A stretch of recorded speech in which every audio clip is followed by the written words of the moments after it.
सुरुवात अर्थात नाटकापासून झाली आहे हं, आणि त्याच्यानंतर मग मालिका, टीव्ही मालिकातनं काम केलं. हं, मग सिनेमे केले, अजूनही करतोय. वेब सीरीज आल्या, आता ओ-टी-टी हं, प्लॅटफॉर्म आलं, तेही करतोय.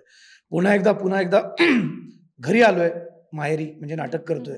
कारण शेवटी ते माहेर आहे आम्हा हं, कलाकारांचं, तिथून सुरुवात झाली. मला सगळीकडेच रमायला आवडतं. एक हं, कलाकार म्हणून मला जिथे मला ॲक्टिंग करायला मिळेल, जिथे मला माझं परफॉर्मन्स करायला मिळेल, ते हं. प्रत्येक प्लॅटफॉर्म माझ्या आवडीचं आहे. आणि जर प्रेक्षक खेचून आणायचं असेल तर काय बदल आवश्यक आहेत? बरेच जण टीजरवरून, ट्रेलरवरून अंदाज लावतात. हं, हं, हं. आजकाल यूट्यूबर पण आहेत, की ज्यांना काही कामच नसतं. त्यांना फक्त ट्रोलिंग केलं तर त्यांचे व्हिडिओ चालतात. मराठी सिनेमा थिएटरमध्ये जाऊन पाहिला तरच तो मोठा होईल. हं. आपण तो ओ-टी-टी येण्याची किंवा तो टीव्हीला येण्याची वाट नाही पाहिली पाहिजे. नेहालबरोबर पहिल्यांदा काम केलं, पण मी तिचं काम पाहिलंय. सॉरी, हवा येऊ द्या. सदा हवा येऊ द्या. हवा येऊ द्यामध्ये मला सगळेच आवडतात कलाकार, पण हं, जास्त अगदी नवीन जे आलेत त्यातले स्नेहल, मी जेव्हा पहिल्यांदा हिचा एपिसोड पाहिला तर म्हटलं, "यार, ये अलग है लडकी कुछ तो." नमस्कार, मी अपर्णा आणि मुंबई तरुण भारतमध्ये तुम्हा सर्वांचं खूप खूप स्वागत.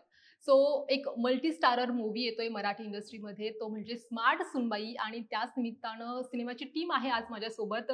सो सर्वात आधी कसे आहात?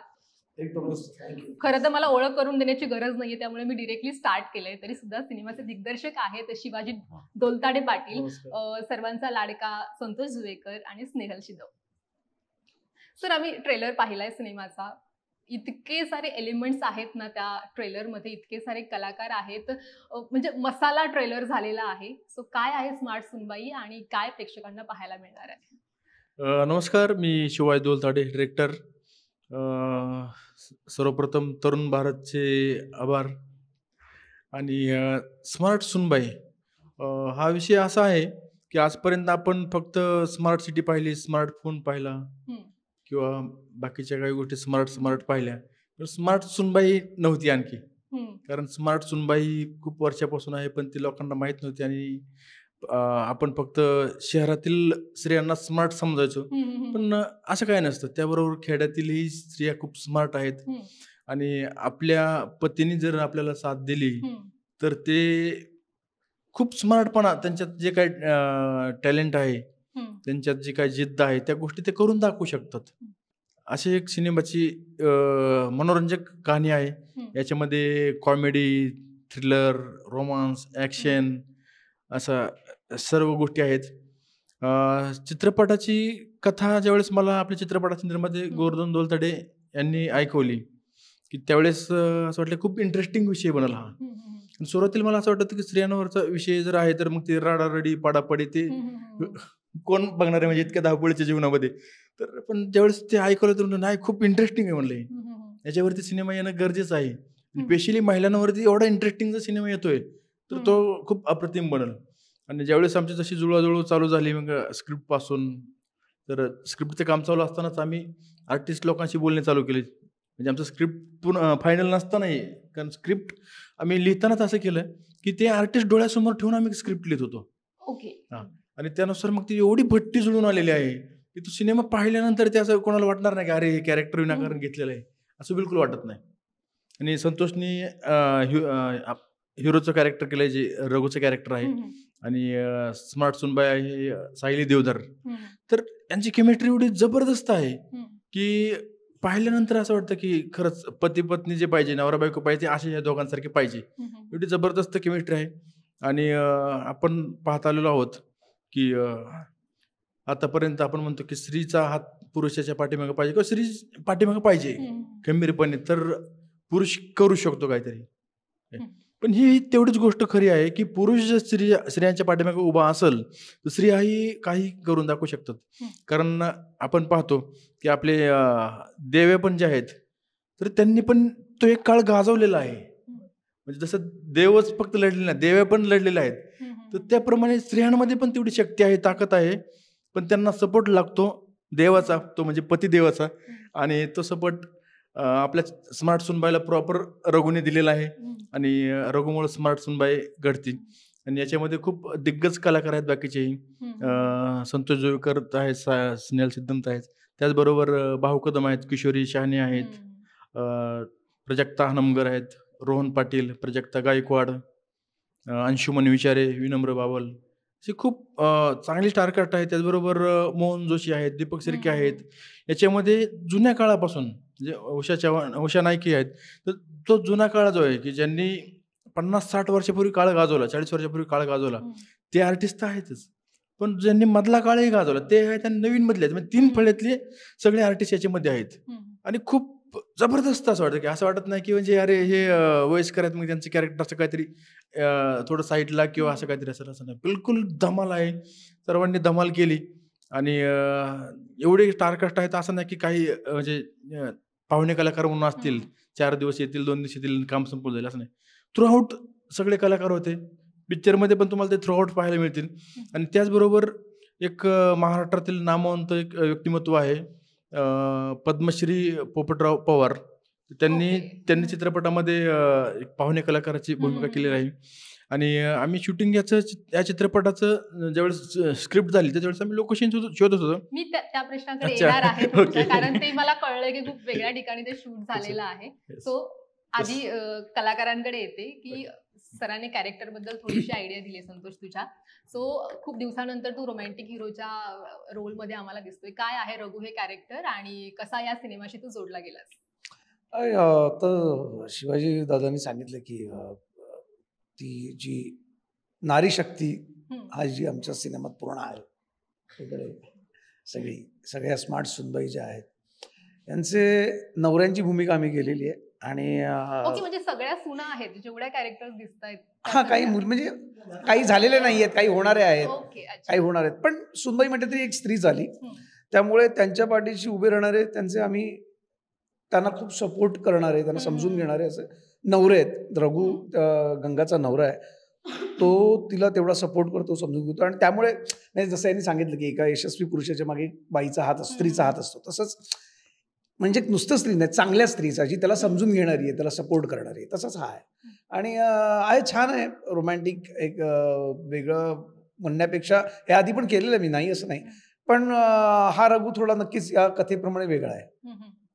सर, जसं आता सासू सुनेचा हा विषय या सिनेमात आपल्याला दिसतोय, पण सासू सून म्हटलं की आपल्याला टेलिव्हिजन मुख्यतः असं डोळ्यासमोर येतो. मग हा विषय इतक्या मोठ्या पडद्यावर घेऊन यावा आणि तो प्रेक्षक कसा ऍक्सेप्ट करतील असं काही थॉट आला होता डोक्यात? कारण याच्यातली सासू आणि सून ही आत्ताच्या काळातली आहे. आपण सासू सून म्हणलं की ते पाठिंबाचा काळ आठवतो की भारत पाकिस्तान म्हणजे ते एकमेकाचे कट्टर दुश्मन, त्या पद्धतीने ते पहिली गोष्ट डोक्यात येते. पण काळ बदलत चाललाय. सासूने एक पाऊल पुढे आलं पाहिजे आणि सुनेने एक पाऊल पुढे आलं पाहिजे, तर ते सासू सुनेची जोडी जी आहे तर ते मायलेकीची जोडी होऊ शकते. आणि ते आपण या सिनेमात दाखवलेले आहे. सो स्नेहल, तुझं विशेष कौतुक, कारण स्नेहलचा आज पाय अजिबात ठीक नाहीये, तरी सुद्धा ती इंटरव्ह्यूला आलेली आहे, त्यामुळे तिचं विशेष कौतुक आपण करू शकतो. स्नेहल, काय सांगशील, तुझी काय भूमिका आहे आणि तू कशी जोडली गेली सिनेमाशी? मी यात वंदना नावाचं पात्र साकारतीये आणि वंदना ही आजच्या काळातली मुलगी आहे, जी एक रील स्टार आहे आणि मी खूप धमाल केली आहे सिनेमामध्ये. बाकी असं काही खूप गहन नाहीये माझ्या पात्राचं, पण मी मज्जा करणारं पात्र यात साकारलंय. सो जशी मी आहे हा, जशी मी आहे तसंच पात्र हे आहे वंदनाचं. ओके. सर, सिनेमात इतके मोठे कलाकार आहेत, इतकी मोठी फौज आहे, मग या सगळ्यांना एका सिनेमात आणणं हे किती मोठं टास्क होतं आणि कसे सगळेजण जोडले गेले? नाही, ही गोष्ट खरी आहे. कारण टास्क होतच, कारण सगळ्या कलाकारांच्या डेट्स असतील. आणि दुसरं एक आणखी टेन्शन होतं की त्या दिवस शूटिंगच्या काळात पाऊस होता खूप, आणि सगळ्या कलाकारांच्या डेट्स असतील, त्या कट टू कट सगळ्या डेट्स होत्या. पावसामुळे जर शूटिंग 2-3 दिवस मागे पुढे झालं असतं तर ते टेन्शन होतं. पण देवाची आम्हाला खूप साथ लाभली बगलामुखीची. म्हणजे आपल्या बगलामुखीचा विशेष करून उल्लेख मी यासाठी करतो की मध्य प्रदेशमधील देवी आहे बगलामुखी. तर त्या देवीचा आम्ही शूटिंगच्या आधी 5 दिवस यज्ञ ठेवलेला होता. म्हणजे 216 लोक, 60-70 पुजारी आणि असा भव्य असा सेट उभा केला होता यज्ञासाठी. आणि 5 दिवस आधी सेट उभा केला आणि 5व्या दिवशी आम्ही शूटिंग चालू केलं. आणि जसं शूटिंग चालू केलं आम्ही, म्हणजे यज्ञ पण तो पावसात होता, अक्षरशः सगळं पाणी पाणी, चिखल चिखल. जसं आमचं शूटिंग स्टार्ट झालं, पाऊस गायब. म्हणजे खरंच देवाची साथ भेटली आणि कलाकारांनी पण खूप साथ दिली. आणि ज्या ठिकाणी आम्ही शूटिंग केलं त्या ठिकाणीच आमची सर्वांची राहण्याची व्यवस्था होती. आणि आम्ही मला असं कळलं की हे एका बेटावर शूट करण्यात आलं एका रिसॉर्ट वरती आणि हो. मग ही कल्पना काय होती की एका बेटावर जाऊन आपण शूट करावा हा सिनेमा. काहीतरी वेगळे पण खूप गरजेचं आहे, कारण आपण महिलांचं म्हणलं की ते गाव, खेडं, घर, चूल, मूल हेच सुरुवातीला डोळ्यासमोर येतं. पण याच्या पलीकडच्या दुनियेत जर ह्या महिला गेल्या तर तिथं काय धमाल करू शकतात, ही कल्पना होती. त्यानुसार आम्ही कलाकार आले एकदा बेटावर की परत जाऊ शकत नाही. तिथे रेंज पण नसेल कदाचित. नव्हती, रेंज नाही. शूटिंग संपूस तर ते आत आल्यानंतर त्यांना बाहेर जायचं परमिशन नव्हतं, कारण आत जाण्यासाठी बोटीन जावं लागायचं. ओके. म्हणजे आणि बाहेर कोणी स्विमिंग करून तर जाऊ शकत नव्हतं. चुकून जर गेला असतं तर बाहेर बिबटे पण होते भरपूर. त्याच्यामुळे बाहेर तर कोणी गेलं नाही. आणि खूप सुंदर लोकेशन आहे, म्हणजे ते लोकेशन इतकं जबरदस्त अप्रतिम लोकेशन आहे. ज्यावेळेस स्क्रिप्ट तयार झाली त्यावेळेस की लोकेशन शोधायचं काम चालू झालं. आणि मग आबांनी आम्हाला दाखवलं लोकेशन, असं लोकेशन आहे, म्हणलं या ठिकाणी सिनेमा करायचा. आणि मी ज्यावेळेस ते लोकेशन पाहिलं, जळगाव जिल्ह्यामध्ये एक छोटासा तालुका आहे जामनेर. त्या जामनेरमध्ये खेडेगाव आहे गारखेडा नावाचं, तिथं ते बॅकवूड नावाचं रिसॉर्ट आहे. तर ते पाहिल्यानंतर अक्षरशः शॉक झालो की एवढ्या खेडेगावा ठिकाणी, एवढ्या खानदेशासारख्या ठिकाणी की इतकं अप्रतिम रिसॉर्ट असू शकतो, 5 स्टार लेवलचं की म्हणजे. आणि जेवढे कलाकार आले त्या कलाकारांना पण खूप आवडलं.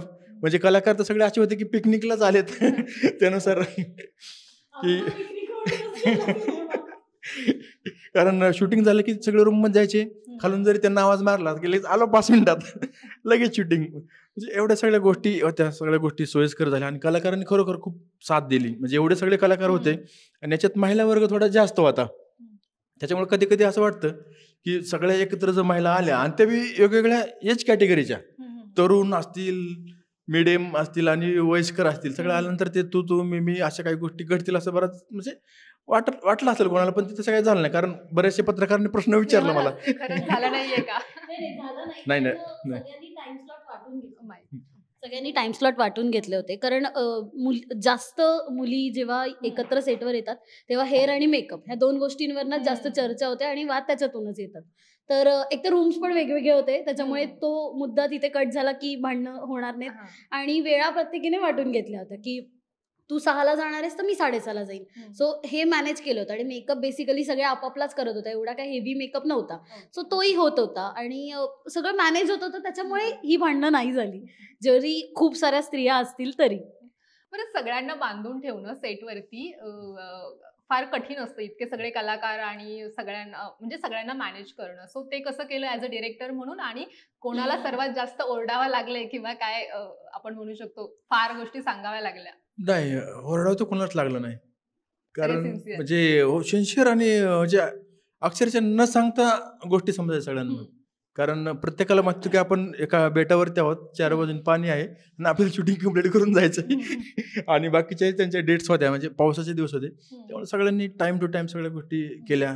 कुणाही असा बिलकुल त्रास झाला नाही आणि खूप सपोर्ट. मी तर म्हणेल की माझ्या कलाकारांच्या सपोर्टमुळं, त्यांच्या सहाय्यतेमुळं हा सिनेमा जो आहे खूप अप्रतिम झालेला आहे, खूप जबरदस्त झालेला आहे. आणि हा 21 नोव्हेंबरला महाराष्ट्रात खूप मोठ्या प्रमाणावर रिलीज होतोय. तर महाराष्ट्रातील फक्त शहरातीलच नाही तर खेड्यातील ज्या सुनबाई असतील, झालेल्या असतील, ज्या होणाऱ्या असतील, त्यांनी सर्वांनी आपल्या नवऱ्याबरोबर, सासूबरोबर हा सिनेमा पाहिला पाहिजे. धमाल करतील तेही. संतोष, तुझ्याकडे येईल. तू यातल्या अनेक कलाकारांशी ऑलरेडी काम केलेलं असशील किंवा तुझ्या काही मेमरीज असतील, पण या सिनेमाच्या निमित्तानं काय नवीन मेमरीज क्रिएट केल्यास आणि काय अनुभव आहे, काय सांगशील सगळ्यांसोबत काम करण्याचा? हा सिनेमाच एक मोठी मेमरी आहे माझ्यासाठी. आणि याच्यातल्या अनेक कलाकारांसोबत मी आधी काम केलेलंच आहे, पण स्नेहलबरोबर पहिल्यांदा काम केलं, पण मी तिचं काम पाहिलंय. हवा येऊ द्या. हवा येऊ द्यामध्ये मला सगळेच आवडतात कलाकार, पण जास्त अगदी नवीन जे आले त्यातले स्नेहल, मी जेव्हा पहिल्यांदाचा एपिसोड पाहिला तर म्हटलं यार अलग आहे लडकी कुछ तो. त्यामुळे तिचं काम मी पाहिलं होतं आणि इथे काम पाहिलं, तिच्यासोबत कामही केलं, त्यामुळे धमालच आली. भाऊ कदम, आम्ही चांगले मित्र आहोतच, पण शिवाय आम्ही काम पहिल्यांदा स्क्रीनवर एकत्र करतोय म्हणजे सिनेमात. आणि अंशुमन माझा चांगला मित्र आहे. मोहन काकांसोबत मी आधी काम केलंय, पण दीपक काकांसोबत मी पहिल्यांदा काम केलं, किंवा उषाताईंबरोबर. आणि किशोरीताईंबरोबर मी आधी काम केलंय, पण मला वाटतं खूप त्याला वर्ष झाली. आणि खूप आता ते म्हणाले ना की आत्ताच्या आत्ताच्या काळातले आत्ताच्या पद्धतीप्रमाणे काम करणारे ते अगदी जुन्या पद्धतीने काम हम्म, करणारे हम्म. कलाकारांपासून या सिनेमात आहेत. आणि या सगळ्या सिनियर कलाकार जे आहेत, मोहन काका आहेत किंवा दीपक काका आहेत हम्म. किंवा उषाताई आहेत, किशोरीताई आहेत, अं, ह्यांच्याकडे काम करताना ना अर्थात आता पद्धत बदलली आहे कामाची, हम्म. पण त्यांची जी काही पद्धत आहे ना, मला वाटते आत्ता सुद्धा आम्ही जे काम करतोय ते कलाकार आणि पुढे आयुष्यात जे येणार आहेत हम्म. त्या कलाकारांनी सुद्धा ते काय म्हणू की ते इम्प्लिमेंट केलं पाहिजे ती पद्धत किंवा ती स्वीकारली पाहिजे, कारण ती खूप वेगळी आहे. कारण मला आठवतंय हे कलाकारांचे ना स्क्रिप्ट फक्त स्वतःची वाक्य नसतात पाठ, ते पूर्ण त्या सीन सकट दुसऱ्यांची वाक्य पाठ असतात. म्हणजे उद्या कधी इकडचं तिकडे झालं ना तरी नाही नाही तुझं तसं वाक्य नाही असं वाक्य आहे. त्यामुळे ही खूप ते काय म्हणू ताकदीचे कलाकार उगाच म्हणत नाही त्याला, खूप तयारीचे कलाकार आहेत आणि अशा कलाकारांसोबत काम करण्याची संधी मिळाली. बरं, तू हिंदीत काम करतोयस, मराठीत करतोय, इव्हन आता सध्या तुझं नाटक सुद्धा सुरू आहे. सो सर्वात जास्त कुठे रमायला आवडतंय आणि किती तारेवरची कसरत आहे, सिनेमा, नाटक सगळं? मला सगळीकडेच रमायला आवडते. कलाकार म्हणून मला जिथे मला ऍक्टिंग करायला मिळेल, जिथे मला माझं परफॉर्मन्स करायला मिळेल, ते प्रत्येक प्लॅटफॉर्म माझ्या आवडीचं आहे. सुरुवात अर्थात नाटकापासून झाली आहे आणि त्याच्यानंतर मग मालिका, टीव्ही मालिकातनं काम केलं. मग सिनेमे केले, अजूनही करतोय. वेब सिरीज आल्या, आता OTT प्लॅटफॉर्म मला तेही करतोय. पुन्हा एकदा घरी आलोय माहेरी, म्हणजे नाटक करतोय. कारण शेवटी ते माहेर आहे आम्हा कलाकारांचं, तिथून सुरुवात झाली आहे. जन्म तिकडून झाला असं म्हणायला हरकत नाही. सो प्रत्येकाची अर्थात पद्धत वेगळी आहे, पण तिन्ही माध्यमं तुम्ही कुठल्या प्रकारे काम करता किंवा तुम्ही किती ते काम करताना तुमचे किती 100% तुम्ही तिथे देताय की नाही यावर काय म्हणू त्याच्यावर अवलंबून आहे सगळं.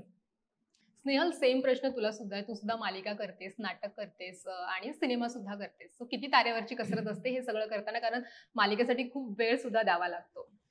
नाही, जर मॅनेज केलं सगळं व्यवस्थित तर होऊ शकतं. सो तारेवरची कसरत नाही म्हणता येणार, कारण ते सगळंच आवडतंय. आपल्याला आवड आहे त्या गोष्टीची म्हणून आपण त्या क्षेत्रात आहोत. सो मॅनेज करणं इतकं काही कठीण नाहीये जर व्यवस्थित प्लॅनिंगने आपण गेलो तर.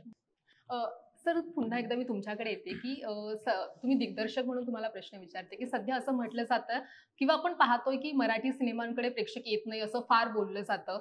सो का येत नाही हा प्रेक्षक? एक दिग्दर्शक म्हणून तुम्ही कसं पाहता याकडे? आणि जर प्रेक्षक खेचून आणायचं असेल तर काय बदल आवश्यक आहेत? नाही, ही गोष्ट जशी खरी आहे. कारण काय माहिती का, की म्हणजे मी असा विचार केला की आता कर्नाटकची कन्नड इंडस्ट्री असेल, ती मराठीच्या पण पाठीमागे होती आणि मराठी इंडस्ट्री त्यावेळेस चांगल्या लेवलला होती.